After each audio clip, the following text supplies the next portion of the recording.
उन सब के लिए यह शब्द प्रयुक्त होता है। तो गरुड़ पर बैठ करके भगवान आ गए। वही नतेयम समारुह्य पीतवासा जगतपति शंख चक्र गदा पाणि।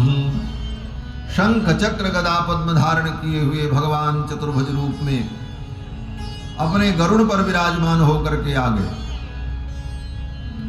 गरुड़ भगवान के वाहन हैं और गरुड़ जी महाराज वेदात्मा हैं। यह भी बड़ा गंभीर संकेत है भगवान के संदर्भ में। अन्य जितने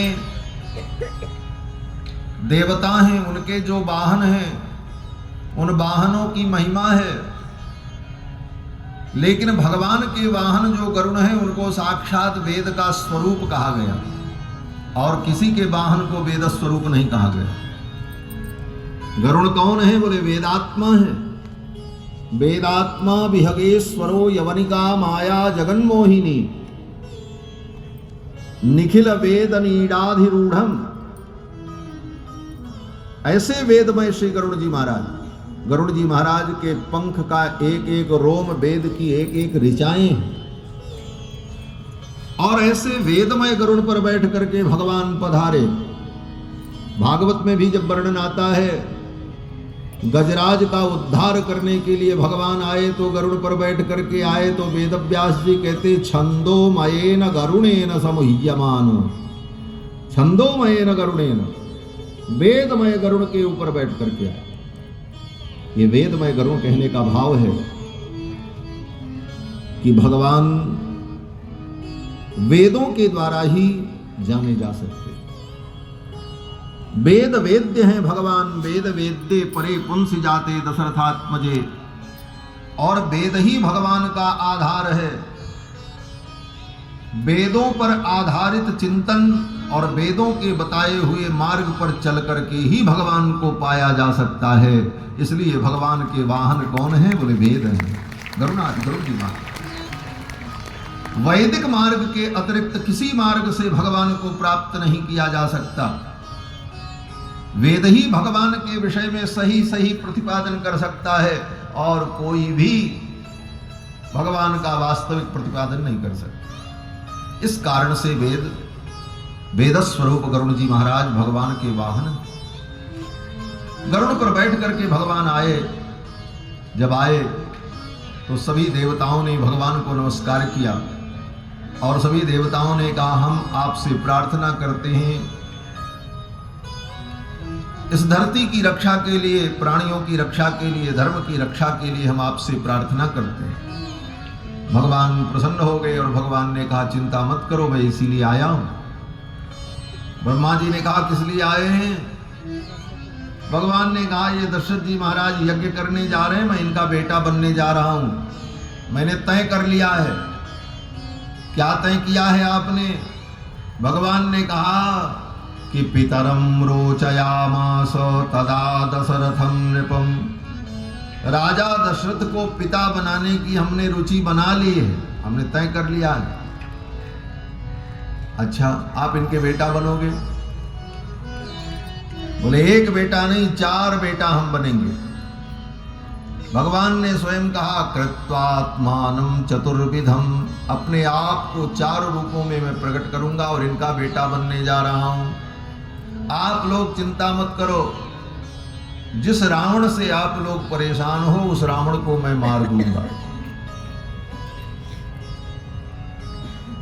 ब्रह्मा जी ने कहा रावण को तो आप मार दोगे, लेकिन उसका बेटा तो और खतरनाक है। भगवान ने कहा चिंता मत करो, उसके पुत्र को भी मार दूंगा, उसके पौत्र को भी मार दूंगा, उसके जितने गण हैं सबका मैं संहार कर दूंगा। और पृथ्वी की ओर जब भगवान ने देखा तो पृथ्वी थर-थर कांप रही। तो भगवान ने कहा हे भूदेवी,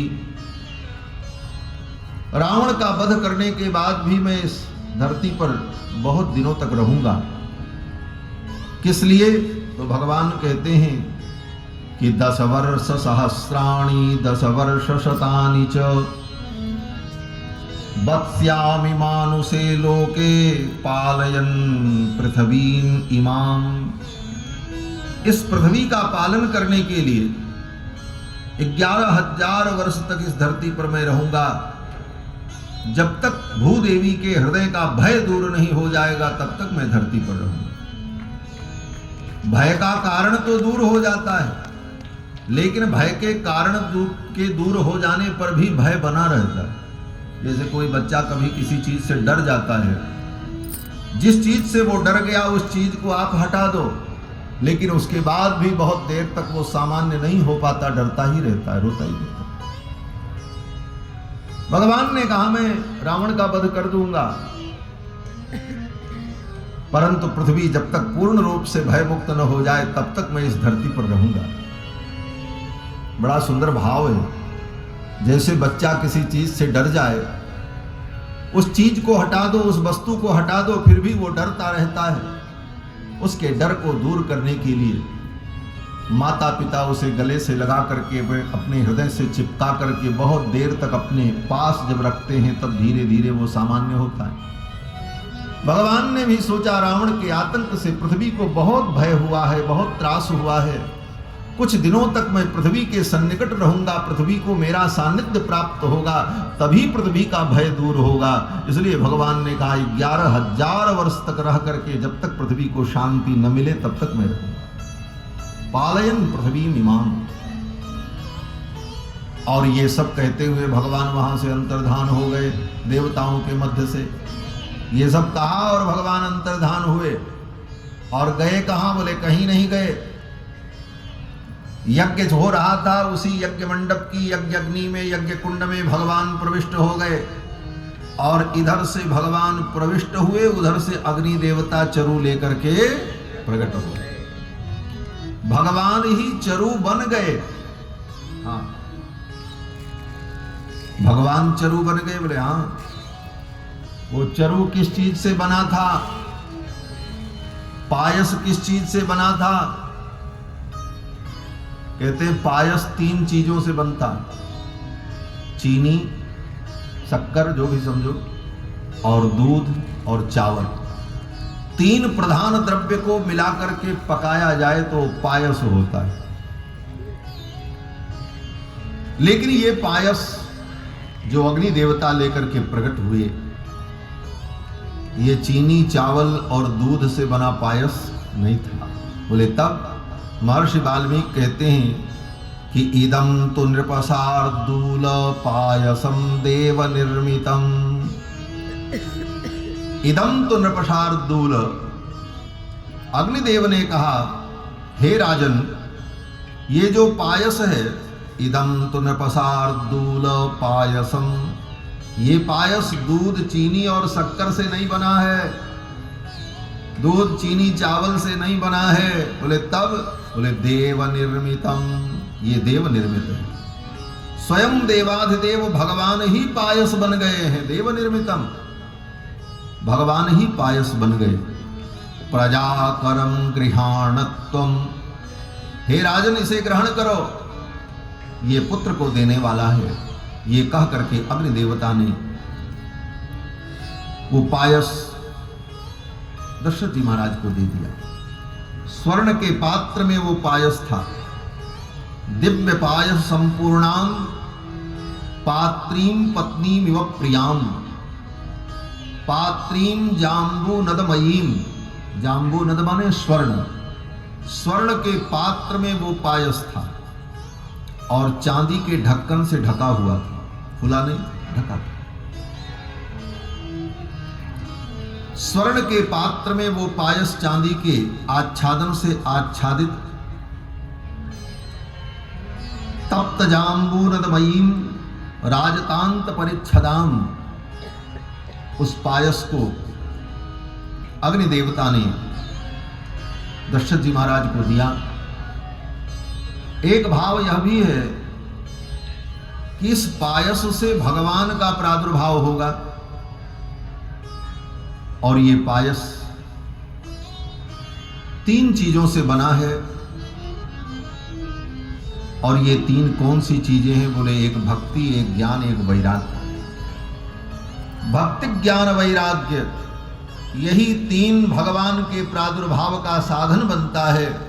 इसीलिए मानो इन 3 द्रव्यों से निर्मित ये पायस देव निर्मितम अग्नि देवता ने जब दिया तो दशरथ जी महाराज ने वो पायस अपनी 3 रानियों को बांट दिया। बांटने के क्रम में भी अंतर है। श्रीमद् रामचरितमानस में गोस्वामी जी महाराज ने जो क्रम वर्णन किया उस क्रम के अनुसार आधा कौशल्या जी को दिया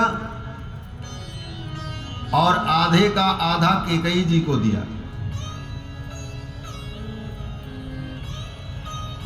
और जो चतुर्थ भाग था उसका 2 भाग किया और 1 भाग सुमित्रा जी को दिया और दोबारा कैकेयी जी के हाथ का स्पर्श करा करके फिर सुमित्रा जी को दिया। इस प्रकार 3 रानियां अंतर्वतनी हुई।